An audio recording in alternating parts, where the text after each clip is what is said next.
Hello all, welcome to Know Your Medicine, an initiative by Librate, your personalized health companion. In this video, we are going to discuss about Krimson tablet.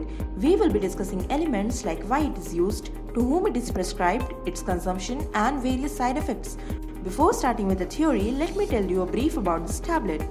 Krimson 35 is used in the treatment of severe androgen-dependent acne in women, refractory to prolonged oral antibiotic therapy, androgen-dependent alopecia, and moderately severe hirsutism.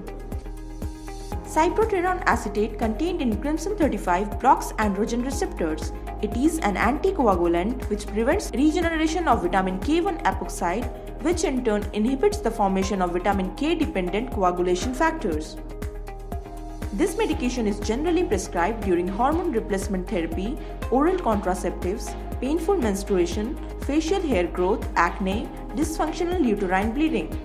The major side effects of this medication includes bleeding and irregular menstrual cycle. Krimson 35 is composed of the progestogen cyproterone acetate and the estrogen Ethinyl Estradiol and is administered for 21 days of a monthly cycle. Warning: please do not take this medication without consulting your physician.